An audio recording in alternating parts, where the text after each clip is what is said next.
Hi, welcome to another episode. Please hit the subscribe button and let's dive in. Hamas and Israel are negotiating two hostage release proposals, one involving a small number of people and one that could involve 100 or more civilians being held in Gaza, according to officials briefed on the talks. Hamas and other Palestinian groups are holding around 240 people hostage in Gaza, according to Israeli officials and others briefed on the talks. A little less than half of them are civilians, and the larger deal being negotiated would involve the release of all of those, one official said.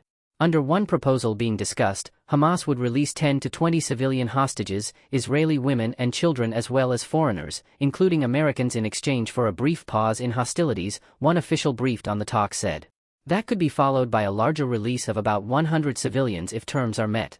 In exchange for releasing all the civilians, Hamas is asking for a brief pause, more humanitarian aid, fuel for hospitals and the release of women and children in Israeli prisons, the official said, adding that the Israeli authorities had expressed uncertainty about releasing their prisoners.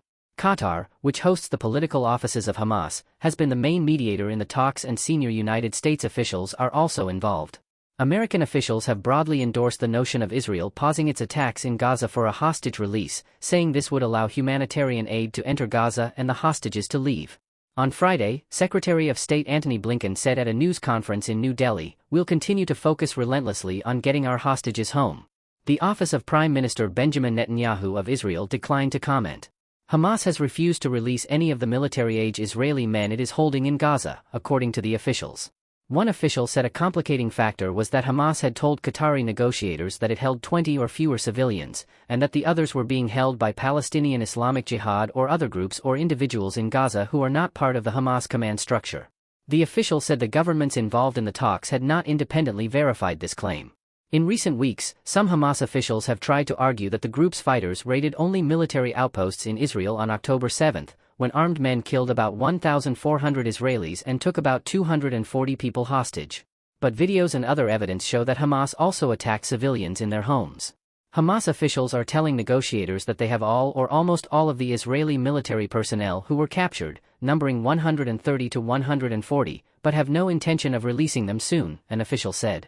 Israeli officials have not released any breakdowns of military versus civilian hostages. Hamas released a small number of hostages in 2 rounds last month, one of an American mother and her daughter who also have Israeli citizenship, and another of 2 elderly Israeli women. One earlier proposal for them to release about 50 hostages did not result in a deal. William Burns, the CIA director, and David Barnea, the chief of Israel's Mossad, were in Doha, Qatar, on Thursday for talks on the hostages. While U.S. officials have not met with Hamas directly, Qatari officials have been negotiating with them on the proposed hostage release. American and Israeli officials are deeply skeptical of various Hamas claims about the hostages in Gaza, including the group's assertions that they do not hold many of the civilian captives, according to officials briefed on the talks. Among the foreign hostages were 23 Thai citizens who were working on kibbutzim in southern Israel. Hamas fighters and possibly other armed men killed 32 Thai workers on October 7. The current proposal for the release of about 100 civilians was reported by a Washington Post columnist. Offers to release larger numbers of hostages have been floated before. The Al-Shifa hospital, the largest and most advanced medical complex in the Gaza Strip, is increasingly a flashpoint in the month-old Israel-Hamas war. On Friday, at least one strike hit inside the hospital complex as fighting in Gaza City intensified between Israel and Hamas, the armed Palestinian group that rules the Gaza Strip. The territory's health ministry claimed that it was an Israeli airstrike that killed one person. The Israeli military declined to comment immediately on any of the claims, and both the source of the blast and the extent of the damage were not yet clear. Not long after the latest war began, Al-Shifa served as a refuge for tens of thousands of displaced Gazans seeking a degree of safety from Israel's punishing air bombardment, unleashed after Hamas attacked Israel on October 7 and killed about 1,400 people. Gaza City's hospitals were increasingly under siege on Friday, with hundreds of seriously ill and wounded patients and thousands of displaced people stranded on hospital grounds as intense, close-quarters combat between Israeli troops and Hamas fighters raged around them. The precarity of the hospitals was made clear early on Friday when projectiles struck inside the Al-Shifa complex, Gaza's largest hospital, and a video appeared to show people being turned back by gunfire as they tried to evacuate another hospital. Southern Israel was on high alert on Friday after attacks by armed groups in Yemen and Syria, illustrating the regional threats to Israel from Iran-backed militants across the Middle East. On Thursday, a weaponized drone struck a school in Eilat, a port city on Israel's southern tip, wounding at least one adult. The Israeli military said the drone had been launched by an unspecified organization in Syria but did not provide details. Separately, Yemen's Houthi rebels said on Thursday that they had launched ballistic missiles at targets in southern Israel, including Eilat. Israel said it had used its Arrow defense system to intercept ballistic missiles about 60 miles off the coast of Eilat, but did not specify where they had come from. The attacks came amid growing concern about the ability of Iran-backed militias to open multiple fronts against Israel. On Tuesday, the U.S. National Security spokesman, John Kirby, told reporters, "There have been many thousands killed, and each one is a tragedy." On Wednesday, Barbara Leaf, the Assistant Secretary of State for Near Eastern Affairs, told a House committee that U.S. officials thought the civilian casualties were very high, frankly, and it could be that they're even higher than are being cited. The Biden administration has been pushing Israel to commit to humanitarian pauses so that more Palestinian civilians could flee to southern Gaza from the north, where Israel has concentrated its ground operation against Hamas. After days of pressure from U.S. officials, Israel agreed to daily 4-hour pauses in some areas of northern Gaza, the White House announced on Thursday. Mr. Kirby said the pauses would facilitate the delivery of humanitarian supplies and possibly help the release of some of the hostages held by Hamas.